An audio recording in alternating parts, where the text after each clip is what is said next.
बात करेंगे वज़ीर आज़म के दौरे सऊदी अरब से मुतालिक। वज़ीर आज़म शहबाज शरीफ सऊदी दारुल हुकूमत रियाद पहुँच गए हैं। वज़ीर आज़म आज अरब लीग के सरबराही इजलास में शिरकत करेंगे।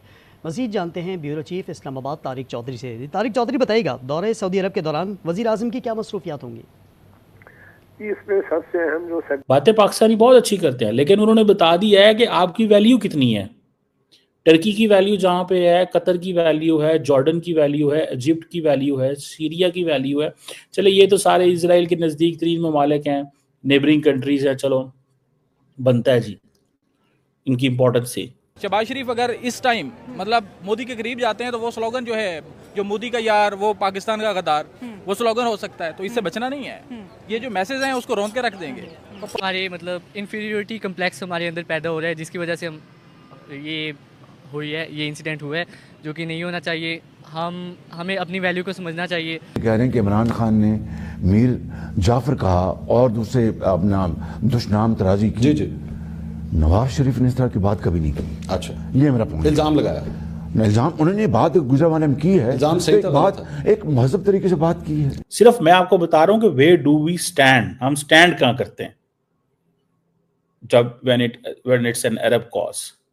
इससे पहले आपको याद है कि जब अरब वर्ल्ड के अंदर, अरब वर्ल्ड ने, सऊदीज ने ये डिसाइड किया कि हम डिप्लोमेसी, जिसके पास पैसा है अमेरिका उसका यार है, जिसके पास पैसा नहीं है, जिसको वीज़ा नहीं मिल सकता, उसके लिए वो दुश्मन है। सिंपल सी बात है। ये मत करो। इंडिया को नाराज नहीं करना, हमने इंडिया को नाराज नहीं करना भैया। सो करना क्या है? करना ये है कि जो चल रहा है ऐसे ही चलो, सिर्फ और सिर्फ अरब्स जाओ।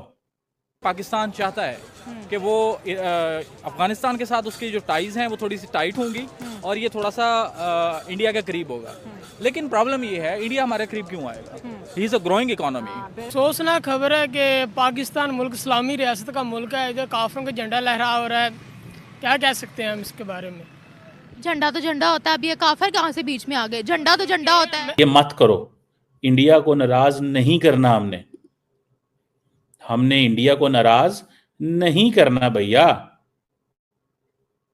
सो करना क्या है? करना ये है कि जो चल रहा है ऐसे ही चलो, सिर्फ और सिर्फ अरब्स जाओ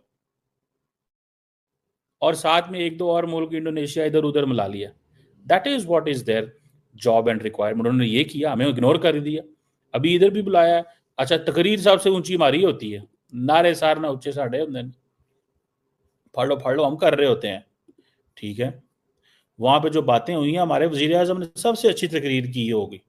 हम अनवेवरिंग सपोर्ट देते हैं इजराइल की जो एग्रेशन है गजा, लेबनान, ईरान के ऊपर, वो हम ये कर देंगे, वो कर देंगे, ह्यूमैनिटेरियन क्राइसिस है, अरब दुनिया क्या कर रही है, इस्लाम। अच्छा, वो होता क्या है? मैं तो आज भी एक टीवी पे बैठा हुआ, तो मैंने तो सिंपल कह दिया, मैंने कहा ये जो इस्लाम, वो जो समिट हो रही है ना रियाद में, ये सिर्फ और सिर्फ 2-3 वजूहात की वजह से की है। पहली वजह कि अपनी अवाम को भी तो खुश रखना होता है। मुसलमान दुनिया ने, देखो हम दूर के बैठ के गालियां तो निकाल रहे हैं ना उनको, हम बुरा भला तो कह रहे हैं ना। आज मैं आपको मजे की इंटरेस्टिंग, आज मैंने देखा कि टीवी के ऊपर एक एडवर्टाइजमेंट आई, पाकिस्तानी एडवर्टाइजमेंट, क्या मुझे समझने लगी। एडवर्टाइजमेंट आई खिलाफत कोला। पहले तो मुझे समझ नहीं लगी खिलाफत कोला। अब क्योंकि वो गजा के हवाले से जी सारे हम एक दूसरे कंडेम कर रहे हैं, हम सबको कंडेम कर रहे हैं, दैट्स फाइन, सबको कंडेम कर दिया जी, इजराइल ने ये किया, इंसानी को खिलाफ वर्जी, वो सारी दुनिया कर रही है, हम भी करिए, that's fine. One point. Second point क्या है? सेकंड पॉइंट ये है कि आगे आ जाए आपने कहा जी कि हमने कोको कोला नहीं पीनी, हमने फलां चीज नहीं पीनी, हमने ये नहीं पीनी, हमने वो नहीं पीनी। तो क्या करना है? हम अपना वो पाइन साढ़े को कोको कोला का मुतबादल नहीं बने 70 साल। आलम इस्लाम जो है ना, वो एक पेप्सी नहीं बना सके।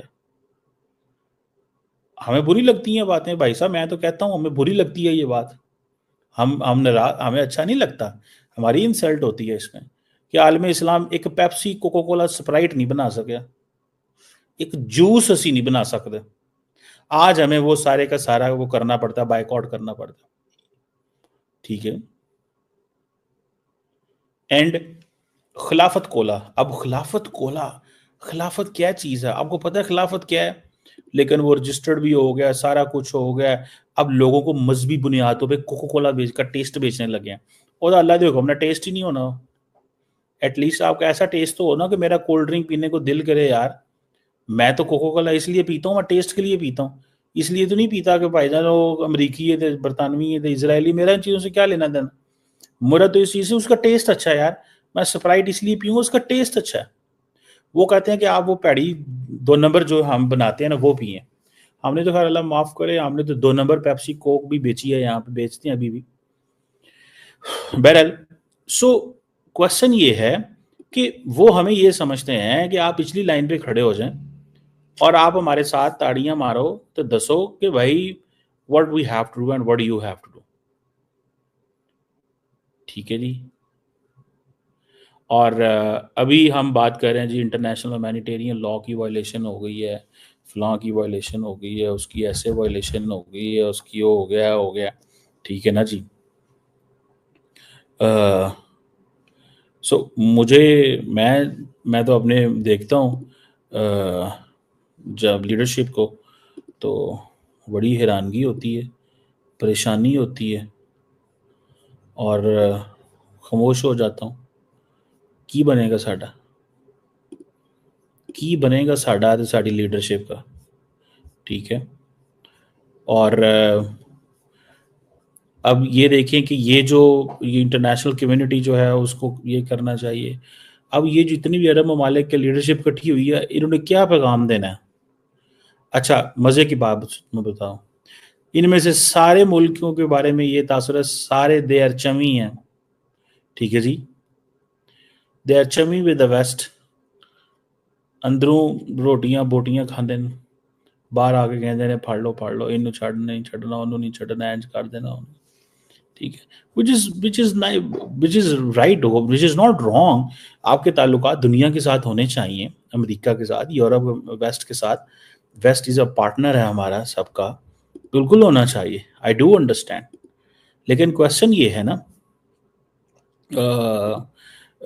कि भैया मतलब कुछ तो स्टैंड तो लो ना। स्टैंड कोई नहीं ले सकता,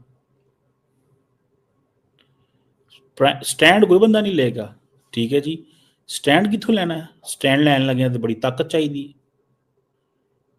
स्टैंड लैन लगे बड़ी ताकत चाहिए। ठीक है।